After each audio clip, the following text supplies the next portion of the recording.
Billionaire's Instant Bride Part 29. Nagising ako nang tumama sa mukha ko ang mga sumilip na sinag ng araw mula sa maliit na bintana ng kwarto. Agad akong napatingin sa paligid para tingnan kung nasaan ako dahil hindi pamilyar ang kwarto. Pero natigilan na lang ako nang biglang bahain ng mga imahe ang isip ko. Mga imaheng mainit na tagpo sa pagitan namin ni Mr. Muller sa banyo kagabi. Mabilis na umakyat ang dugo sa mukha ko, kasabay ng dahan-dahang panlalaki ng aking mga mata. Natutup ko na lang ang bibig ko bago ko impit na sumigaw dahil sa labis-labis na kahihiyang nararamdaman ko. We did it. We had sex in the shower room. Mabilis akong bumangon at agad na tiningnan ang sarili ko sa salamin. Sobrang buhaghag ng buhok ko at may iilang pulang marka sa leeg at dibdib ko. Kaya inayos ko na lang ang puting robang suot ko bago ako muling napaupo sa kama. Dahil hindi ko alam kung ano ang gagawin ko, kung lalabas ba ako. Ayoko silang harapin lalo na si Mr. Muller.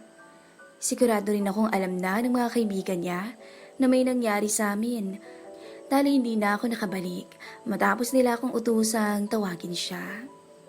Ilang sandali pa ay nakarinig ako ng yabag ng mga paa na papalapit sa kinaroroonan ko. Kaya mabilis akong nagtalokbong ng kumot at nagkunwaring tulog.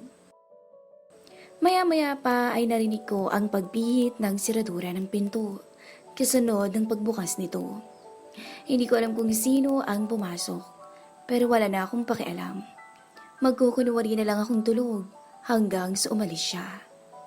Christine, napamura na lang ako nang marinig ko ang boses ni Mr. Muller. Kasunod ng pagkalat ng amoy ng pritong pagkain, hindi kalayuan sa akin.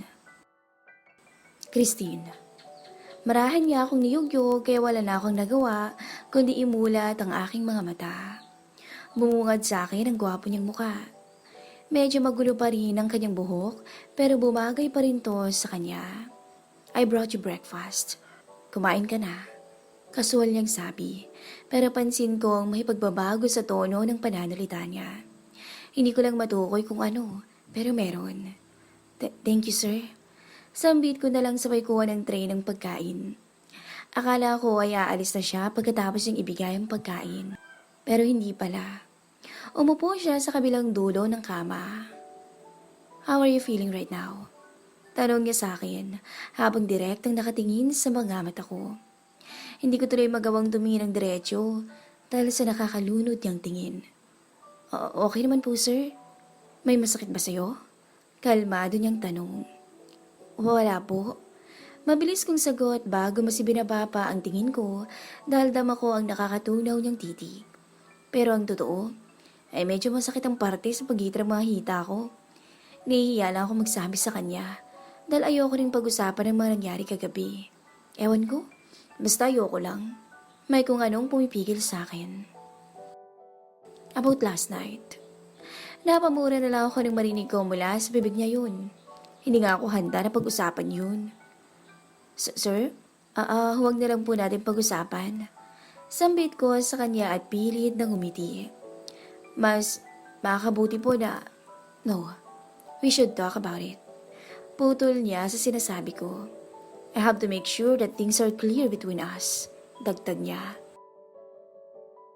At ewan ko ba pero parang hindi ko gusto ang tono ng pananalita niya. Na kahit hindi pa niya sinasabi, ay nakikita ko na ang kahahantungan ng usapan namin. No feelings were involved in that sex. Sambit niya habang nakatingin ng diretso sa akin.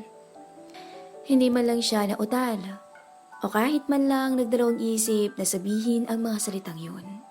Pero imbis na hayaang lumabas sa mukha ko ang pagkadismayang nararamdaman, ay umiti ako sa kanya at marahang tumango. Okay sir, don't worry. Ayun din sanang sasabihin ko sa inyo. Sabi ko nilang kahit ang totoo ay gusto ko siyang sigawan. Gusto kong magalit sa kanya. Dahil sobrang dali lang para sa kanya na sabihin ang bagay na yun. Hindi man lang niya inisip ang mararamdaman ko. Sana hindi na lang niya yun sinabi. Sana pinaramdam na lang niya sa akin. At hinayaan ako mismo ang makaisip na pure sex lang yun at walang kahit na anumang feelings ang involved. Hindi ko rin alam sa sarili ko kung ano yung dahilan ng pagpayag ko, ng pag-aari ko ng katawan ko sa kanya. Siguro'y dala lang din ng impluensya ng alak. Okay, thank you for clearing things out with me. Anya bago siya tumayo. I'll join the boys now. You should come too. Susunod po ako. Magbibihis lang ako. Nakangiti kong tugon. Pinagmasdan ko siyang umalis ng kwarto. At pagkasara ng pinto, ay doon na nawala ang ngiti sa mga labi ko. Ramdam ko ang bahagyang kirot sa dibdib ko na hindi ko matukoy kung ano ang pinag-uugatan.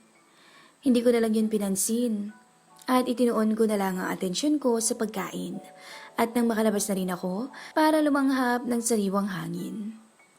Pagkatapos kong kumain ay napilitan na lang akong suotin ang basang two-piece ko dahil hindi pala ako nakapagdala ng extra na damit. Suot-suot ang puting roba ay lumabas ako ng kwarto para hagilapin ang 4 na barako. Looks like someone's really blooming. Nakangising bungad sa akin ni Marco, sabay taas baba ng 2 kilay niya. Flowers bloom best when drizzled. Makahulog ang sabi niya sabay kindat sa akin. Hindi naman ako tanga para hindi maintindihan ang sinabi niya. Agad akong namula, lalo na nang mapansin kong nakatingin sa akin sina Logan at Noah. Kahit na hindi nila sabihin, ay alam kong yun din ang iniisip nila. I already told you, I collapsed in the bathroom, and Christine helped me. Sabat ni Mr. Muller. And the reason why she wasn't able to come back was she chose to stay by my side and wait for me to regain consciousness. You know you're not a good liar, Uriel. Malamig na sambit ni Noah. And we're not kids anymore. Dagdag pa niya. I heard moans from your room when I came to check on you. You? Napatayo na si Mr. Muller at nagsimulang mamula ang muka. Those were groans. I was groaning in pain after falling. Oh, bad liar. Nakangising sabat ni Marco. I don't see any marks that prove you fell. At isa pa, it was a woman's moan, okay? Noah clearly heard a woman's moan. At si Christine lang naman ang babae sayat. Dagdag niya sabay umisi ng matagumpay. Hindi ko alam kung paano sumingit at ipagtanggol ang sarili ko dahil alam kong huli na kami ni Mr. Muller. Magkakatotoo na ba ang timutin? Muling hirit ni Marco sabay ngisi sa akin. I don't think it's necessary to talk about things that should be kept private. Sabat ni Logan. Kaya naman natahimik ang grupo. Tumingin siya sa akin. Walang emosyon ang mga mata niya bago siya bumaling sa iba. May nangyari man o wala. We should let them keep it to themselves. We have no right to pry on something private and sensitive. Dagdag pa niya bago siya tumayo at mabilis na umalis. Well, hello nang umiti si Marco bago siya tumingin sa akin. I'm sorry. Hindi ko alam kung paano sumagot. Naging awkward kasing atmosphere matapos nang sinabi ni Logan. It's fine, Marco. You don't have to apologize. That's what you get for getting a little extra to tease me. Sambit ni Mr. Muller bago siya tumayo. You should go to your rooms and prepare your things. Babalik na tayo sa island. I have an urgent meeting to catch, so we'll be going home early. Pag-iiba niya sa usapan bago siya tumingin sa akin. But if you want to stay longer, you can stay here. Mabilis akong umiling. I'm coming with you. Sagot ko dahil ano namang gagawin ko rito ng mag-isa. Tumangulang siya sa akin bago siya umalis. Sumunod sa kanya si Noah. At nang kami na lang ni Marco ang natira, ay nagpaalam na rin ako sa kanya na pupunta muna ako sa kwarto ko. Pagkarating ko ay agad kong hinagilap ang cellphone ko para sana kumuha ng mga litrato. Pero natigilan ako nang makita kong may text akong natanggap mula kay Lolo Henry. Walang pagdadalawang isip na binasa ko yun. At hindi ko maipaliwanag, pero nanlamig ako matapos mabasa ang mga text niya. Let's have talk when you get home, Iha. Just you and me. And please, Don't tell my apo about this.